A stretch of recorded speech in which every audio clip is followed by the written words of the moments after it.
Order number 1, abstention of oath. Next order. Order number 2, communication from the chair. Next order. Order number 3, messages. Next order. Order number 4, petitions. Next order. Order number 5, papers. Next order. Order number 6, notice of motion. Next order. Order number 7, statement. Thank you, Mr. Speaker. Pursuant to the provision of Standing Order 42 of the County Assembly of Isiolo Standing Orders, I wish to request a statement from the Chairperson of Finance and Appropriation and Planning Committee to give a detailed mitigation measures put in place in case of a disaster that may occur during the expected rainfall. In the statement, the Chairperson should clarify the following. A. Whether the county government is prepared to handle emergencies. B. What is the county government doing to alert the people living in flood-prone areas? Mr. Speaker, we adopted in this House critical documents touching to disaster management.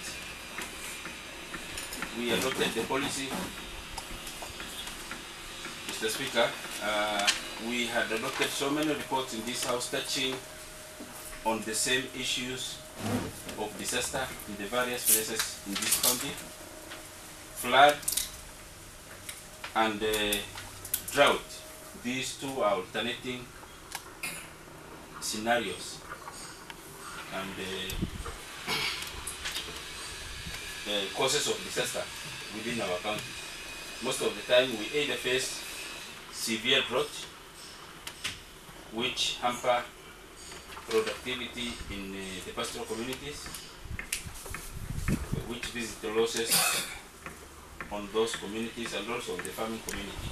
When it is so dry, we lose our livestock, we lose our crops, and people are exposed to hunger. And when it is wet, when it is extremely wet, like the meteorological department has been saying, that we should expect heavy rains in the next 3 months. Mr. Speaker, we live downstream to Wasonyiro, and you know Wasonyiro emanates from Agadeas, and before it reaches us, so many tributaries would have offloaded its water into the basin. And in that, the volume of water that we receive downstream is massive and is a killer. Luckily, all this water will end up in Lorian Swamp. It goes underground. But before it reaches there, Mr. Speaker, disaster in form of death, in form of destruction of houses, in form of disruption of livelihood, in form of, Mr. Speaker, starvation, displacement of the homeless needs, destruction of roads, and total crash down of the livelihood of the communities who live downstream would have been realized, Mr. Speaker. What is expected? Education, Mr. Speaker. When these rivers bank, when they burst their banks, Mr. Speaker, the community are not aware. Most of the time they are caught very much unawares, and some of the communities are still living in the valleys of this river, Mr. Speaker. They ought to be informed.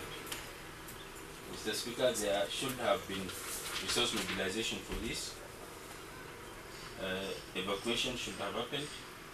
Evacuation preparation should be in place by now. Food, drugs, mosquito nets, vehicles, and all that should have been planned for by now. Mr. Speaker, most of the time we are caught flat-footed in that we run about. We plan for this thing when it is already with us. It is prudent that the county develop a culture of early preparation so that whenever this thing is about to happen, then people are informed, people, the communities are made prepared, food security be in place, displacement of these towns like Gafarsa, which is always marooned whenever these rivers are overflowed. Mr. Speaker, in the past 2 years, what was on our lips was relocation of the towns. Relocation of the towns of Gafarsa and Saburu from their old places to new places on the highway leading from Isiolo to Motogash. A lot of energy, a lot of time was invested into that, but nothing was realized, Mr. Speaker. Be it that the community were not informed, whether it was unilateral and the stakeholders were not prepared, or whether everybody was prepared but the resources was lacking, is unknown to us, Mr. Speaker. Mr. Speaker, with this, I request formation of another committee. By then we requested formation of another committee into that. I'm sure they are compiling something and soon they will bring to this house. Mr. Speaker, with this, this is a serious matter, and by the time we get this response, the river would have swollen. The disaster we are talking about would have happened. Mr. Speaker, I don't know how you are going to handle this. Whether you form another committee of the House to look. Mr. Speaker, I'm not getting the attention of members. Somebody is disrupting my statement, Mr. Speaker, and it's the staff.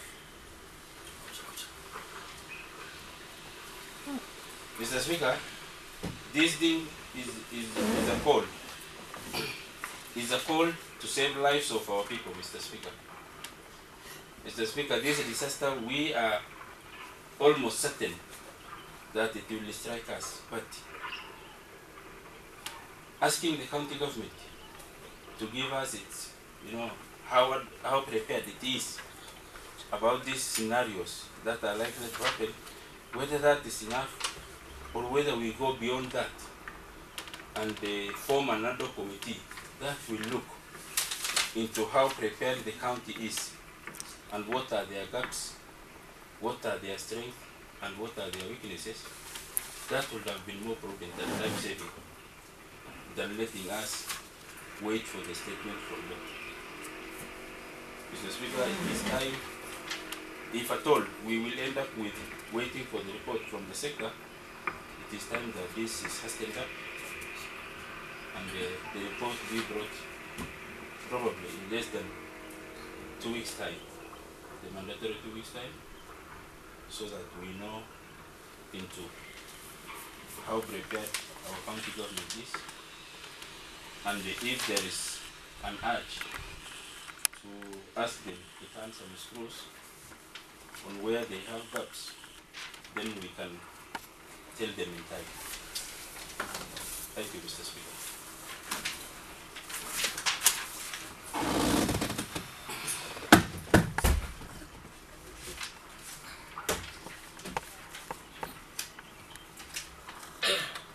Asante Mheshimiwa Spika. Pia mimi naunga mkono. Okay, I think you just want to say something for the statement. You are not. Yeah. You just say what you think it is. Okay. What you made the member have left behind, so they can feel it. That's allowed. Mheshimiwa Spika, ni kweli nasema kwamba hii mambo ya ukame vile inakuja, Mheshimiwa Spika, ni hatari sana kwetu sisi. Sema kweli, kwa mfano Mheshimiwa Spika, Isiolo bila shaka inaletanga mambo ya kufurika kwa mto, inasababisha magonjwa, hasa wale jamii ambao Mheshimiwa Spika,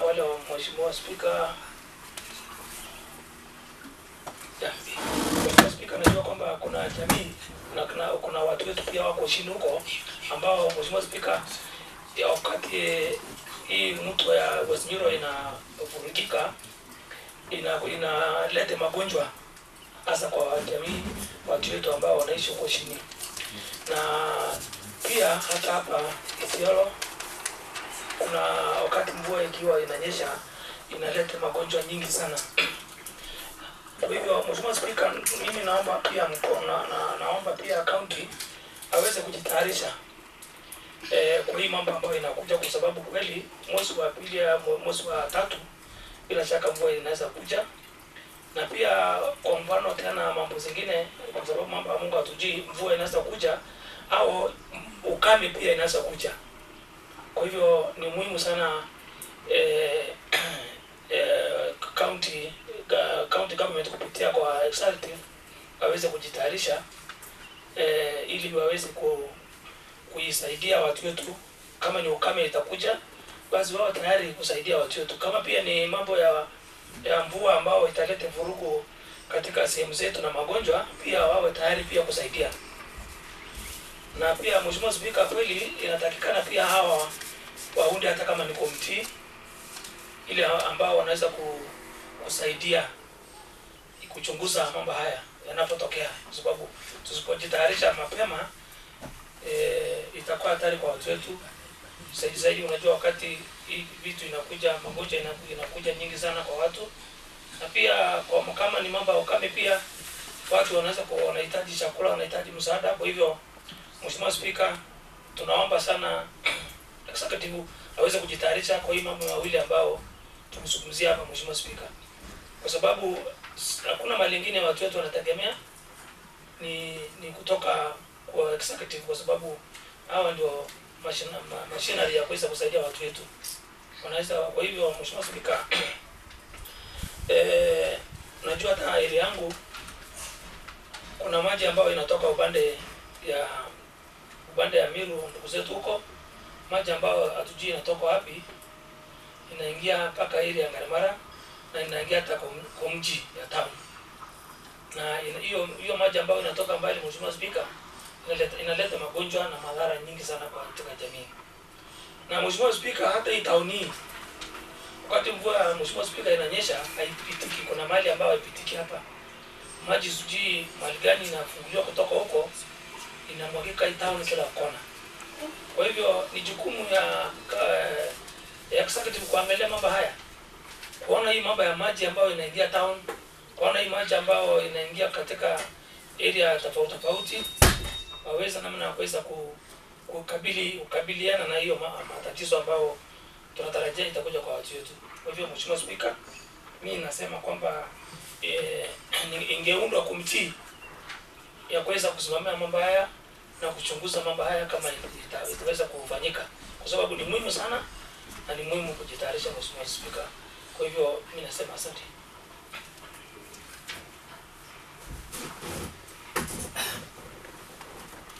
I think members, as per the statement, we have to give direction as required, and also by the move of the statement. One, the statement should be submitted to the Budget and Appropriation Committee, headed by Mheshimiwa Abdi Duba, and we are not in here. And I think now Mheshimiwa Bisora are part of that committee, and Mheshimiwa Deka, we are in that committee. The report required to be for you to work as per the statement, and the report required on 11th of March 2021 as per the request of the mover. Maybe you might need to change.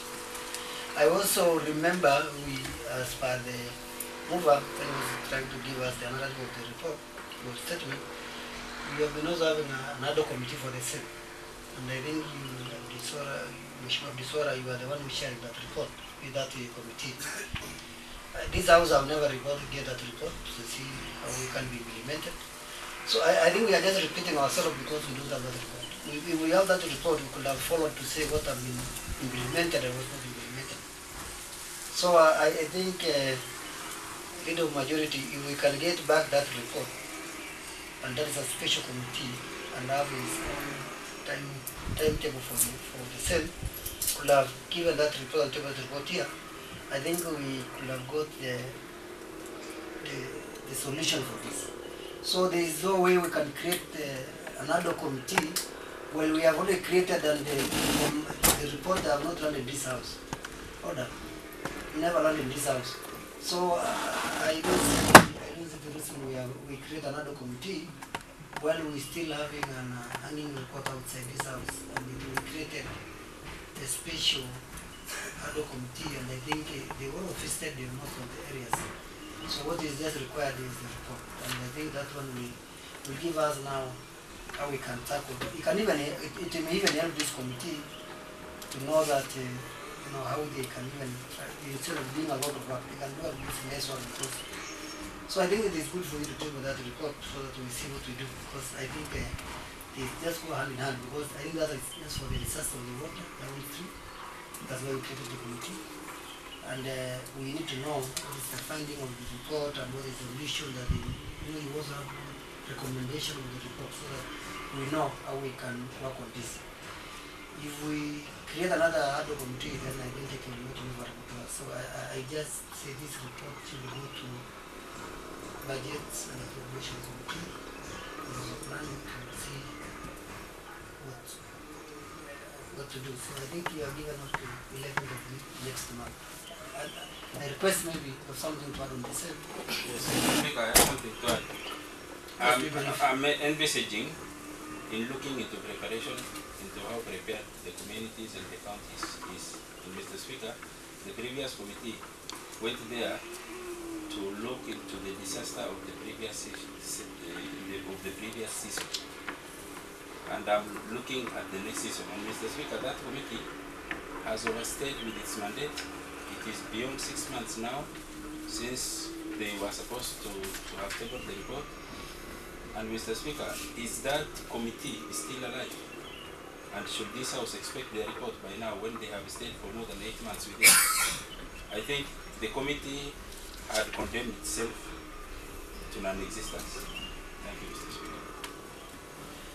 I don't believe that, because the committee have not tabled the report. We still believe that they are still compiling their report. That because the ad hoc committee ends one day table that report, and that report will become because they are sent. It's like you are sending the disabled to do a certain matter, and then if you have never returned back again, you believe that they are still doing that, isn't it? So these are our disabled. We are still waiting for them to come. So maybe the chair of the disabled will just tell us that the 12 disabled of Jesus, you have to.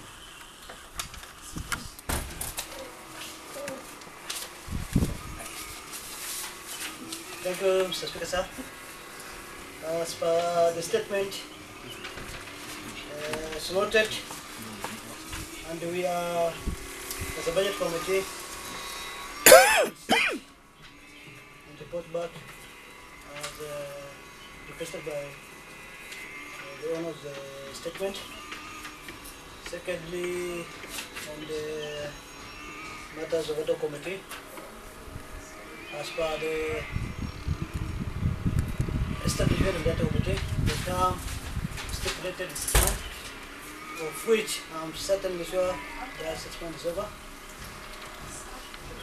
And we regret that we didn't report it back to the House, but as per the creation of the committee, the term would not exceed that 6 months. Thank you, Mr. Professor. Okay, thank you. I think to give you another version of the same. You see, when we are having that committee and this pandemic come up as corona, and I think the 6 months was not active work. So I think you can wind up and bring the report, because you have that period of corona pandemic for you to work on that. Mr. Speaker, why are you tying my statement to that report, which the committee was unable to bring it to the House? Mr. Speaker, whether they were able or not, my statement has got nothing to do with their mandate. Please separate my statement from the mandate of that committee. I think I have given this your statement to the specific committee, budget committee, and I think the member will say, he said that he's also even as what we have said, that he will do for those 2 weeks, that is 11th of March, and he said yes, he'll do that. But I'm trying to tell them that that conversation will not die a natural death outside. Let them bring whatever they have. I give them 1 week to bring whatever they have, at least so that what they have done and paid for should not just hang like that. Am I right? Mr. To Speaker, believe your Mr. Speaker, statement. what I was trying to show you is that nothing on that committee is on the order paper today. All that is there is my statement, and my statement is talking about the future. Mr. Speaker, don't marry these two issues. Thank you, Mr. Thank Speaker. you. I think we are done. Thank you. Next order. The Honorable Speaker. So members, this house will remain adjourned until next Tuesday. Okay? 2nd March of Tuesday, 2021 at 2:30. Thank you. Habari sitaki maneno hiyo yanaleta.